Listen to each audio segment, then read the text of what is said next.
d'abord notre rendez-vous hebdomadaire avec les stratégistes de CPR Asset Management et c'est Juliette Cohen qui est avec nous par téléphone pour entamer cette émission. Bonjour et bienvenue Juliette. Merci beaucoup d'être avec nous. Vous mettez à jour chaque mois des scénarios tactiques de marché pour des horizons tactiques de 2-3 mois et donc la dernière mise à jour a été opérée en cette fin de mois de février. Juliette, qu'est-ce qu'on peut dire peut-être de l'idée un peu prédominante dans ces scénarios de marché que vous réajustez régulièrement? Est-ce qu'on a toujours l'idée que le processus de désinflation peut encore se poursuivre devant nous? Alors sur l'inflation, on voit que le processus de désinflation est bien enclenché aux États-Unis, même si les derniers chiffres qu'on avait eus pour le mois de janvier étaient un peu décevants, ça ne remettait pas en cause le scénario global d'une désinflation en marche. En revanche, pour l'Europe, on voit que la situation est peut-être un petit peu plus compliquée. L'inflation sous-jacente a continué à progresser au mois de janvier. Elle a atteint 5,3%. Et quand on regarde les inflations totales pour le mois de février, on a pour l'instant les chiffres pour la Belgique, la France et l'Espagne. Et pour les deux derniers pays, France et Espagne, on a une réaccélération sur le mois de février. Donc on voit que en Europe, la situation est un petit peu différente et qu'on n'a pas encore entamé clairement un mouvement de désinflation. Est-ce que c'est juste une question de timing pour l'Europe de ce point de vue-là, Juliette? Est-ce qu'il y a quand même l'idée que l'inflation qu'on constate toujours en Europe, et effectivement certains pays affichent de nouveaux taux records d'inflation, est-ce qu'on a quand même l'idée que ce phénomène désinflationniste qu'on constate aux États-Unis va arriver en Europe dans les prochains mois? Oui, tout à fait.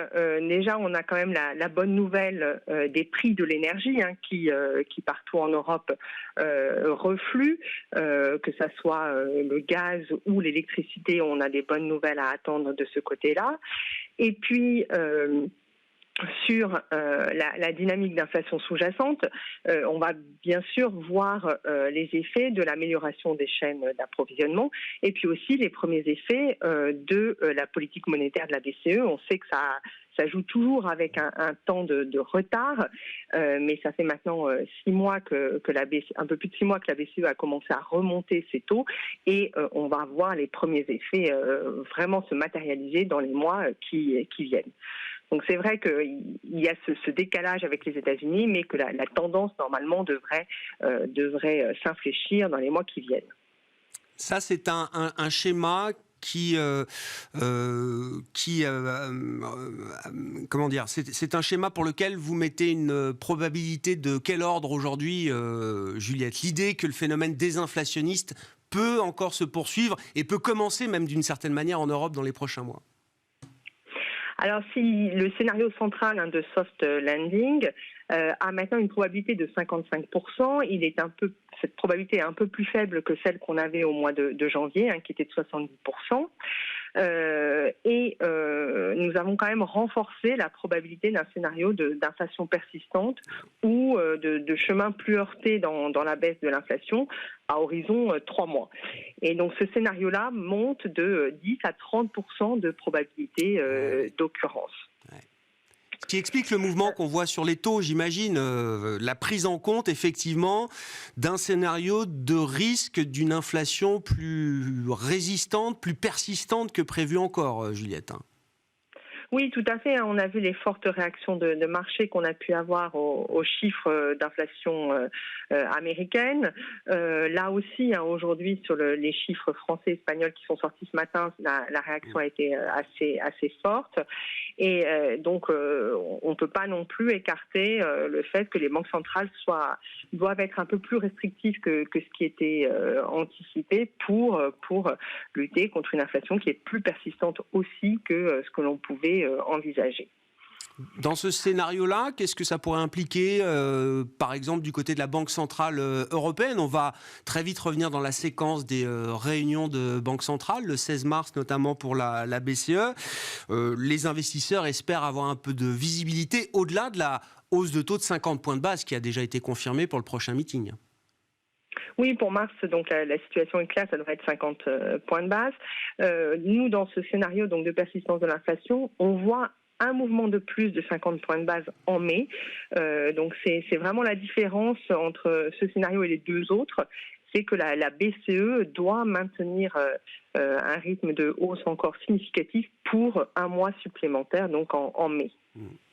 Bon, 30% donc de risque de persistance de l'inflation, à une probabilité qui a été revue en forte hausse. Il reste 15% de probabilité si les calculs sont bons. Juliette, quel est le scénario auquel vous attachez cette probabilité de 15%, qui est donc le scénario de risque minoritaire ? Alors le scénario de risque minoritaire, il a changé. Le mois dernier, on avait un risque de récession. Maintenant, on ne le voit pas à court terme.